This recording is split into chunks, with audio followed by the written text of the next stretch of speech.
Hello, welcome everyone. In this video, this is the second lecture of erythropoiesis. So we are going to discuss in this video about process of erythropoiesis. Now, process of erythropoiesis कैसे होता है, जो इस RBC का जो origin होता है, production होता है या फिर उसका मैचुरेशन वो कैसे होता है, how is it happen. So stem cells first.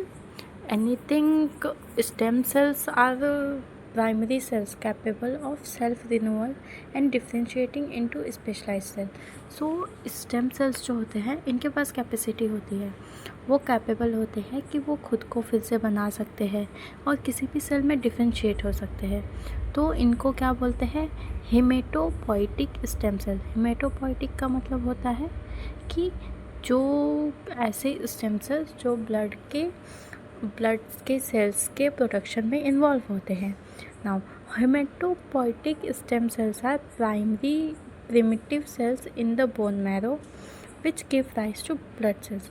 ये प्रिमिटिव सेल्स होते हैं, पुराने सेल्स होते हैं बोन मैरो में जो कि ब्लड सेल्स को देते हैं. Haematopoietic stem cells are called uncommitted pluripotent haematopoietic stem sales.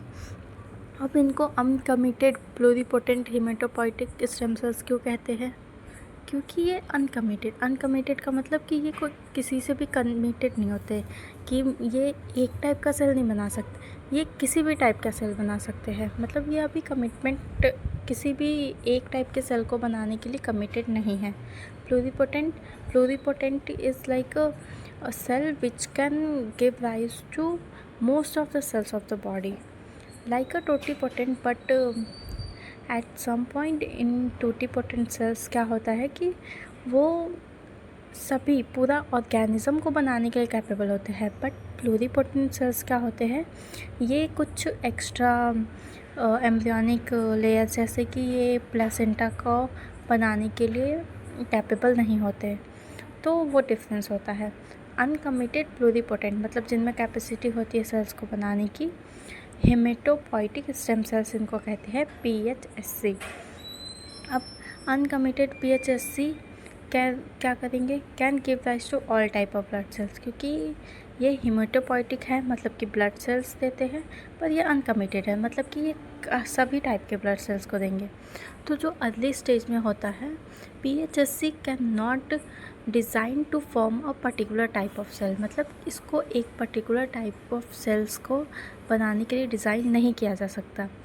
When the cells are design to form a particular type of blood cells, अगर हम एक पर्टिकुलर टाइप के सेल्स को बनाने के लिए इनको डिज़ाइन कर दिया गया, इनको असाइन कर दिया गया कि तुम्हें इसी टाइप के सेल्स को बनाना है, तो फिर ये अनकमिटेड से कमिटेड हो जाएंगे. मतलब कि अब तक ये अनकमिटेड थे, अब तक ये किसी टाइप के भी सेल्स को बना सकते थे, पर जब ये कमिटेड हो गए तो सिर्फ ये एक टाइप के ही सेल्स को बनाएंगे.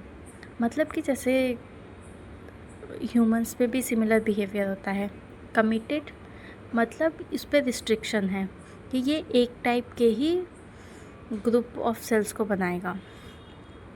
Committed PHSC is restricted to give rise to one group of blood cells. Now, type of committed PHSC मतलब कितने टाइप के ये जो प्लूरिपोटेंट हेमेटोपोइटिक स्टेम सेल्स है, ये कितने टाइप के होते हैं.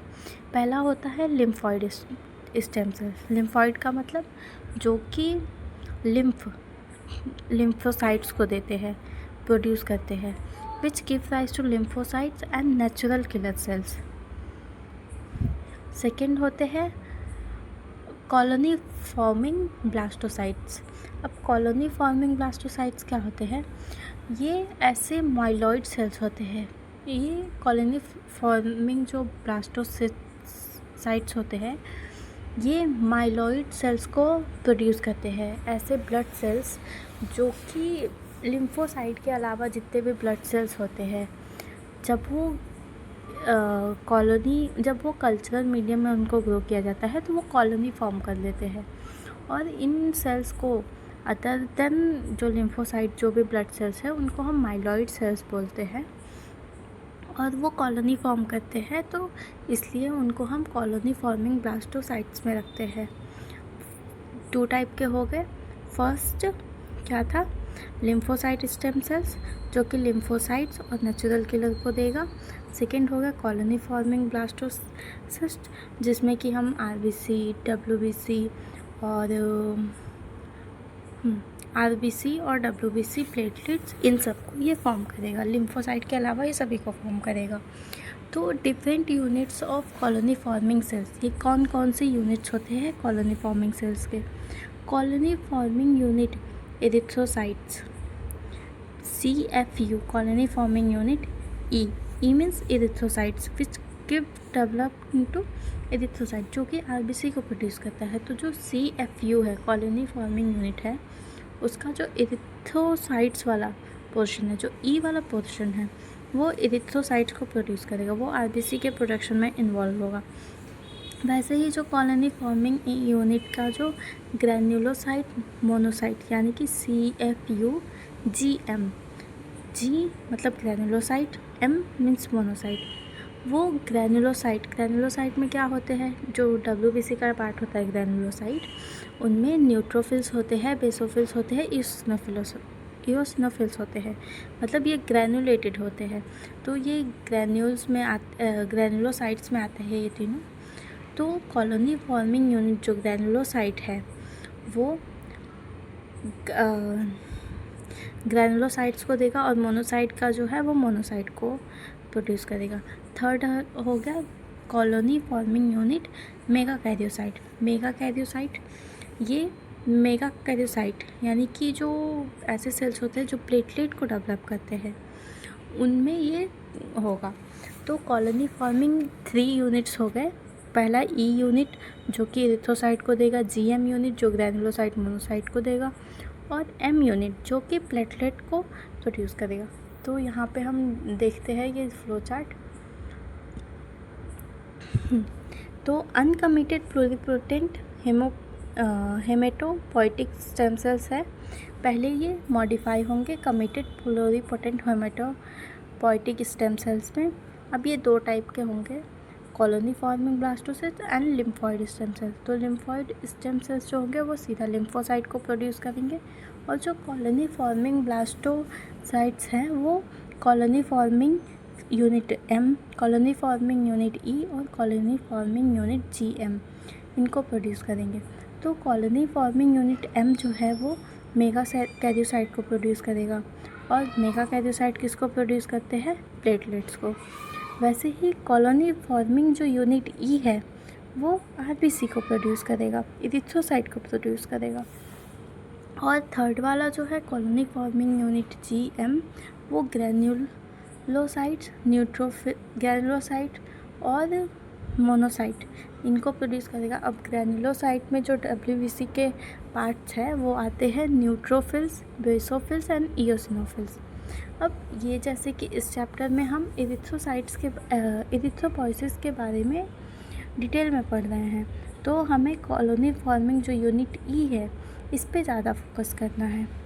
अब हम आगे पढ़ेंगे चेंजेस ड्यूरिंग एरिथ्रोपॉइसिस, मतलब एरिथ्रोपॉइसिस के टाइम पे कौन कौन से चेंजेस होते हैं। जो कॉलोनी फॉर्मिंग यूनिट E है उससे एक मैच्योर RBC बनने में कितना वक्त लगता है, कौन कौन सी प्रोसेसेस लगती है, क्या क्या उस पर मॉडिफिकेशन होते हैं, इसको देखेंगे। तो इनमें 4 टाइप के मेजर मॉडिफिकेशन हो जाएंगे। Reduction in the size of cell, मतलब जो कॉलोनी फॉर्मिंग यूनिट E है वो बहुत बड़े साइज़ की होती है, ऑलमोस्ट 25 माइक्रोमीटर्स की होती है। वो एक RBC की जो मेच्योर RBC की साइज़ 7.2 माइक्रोन, वहाँ तक के वो उसकी साइज़ में रिडक्शन होता है।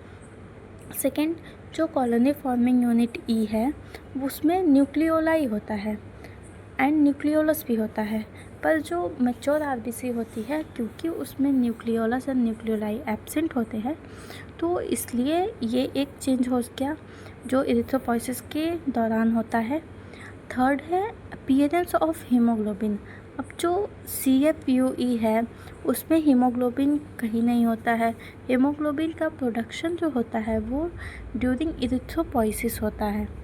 तो जो मैच्योर RBC है उसमें ही हीमोग्लोबिन होता है, बट जो CFUE है उसमें हीमोग्लोबिन नहीं होता है। एंड फोर्थ है change in staining properties of the cytoplasm. जो साइटोप्लाज्म है उसमें स्टेनिंग की वो एसिडिक लेगा कि बेसिक स्टेन लेगा, इस पर प्रॉपर्टीज़ में चेंज हो जाते हैं। CFUE का अलग होता है और RBC जब मैच्योर हो जाती है तो उसकी स्टेनिंग के लिए अलग प्रॉपर्टीज़ होती है। नेक्स्ट है स्टेज ऑफ इरिथ्रोपोइसिस।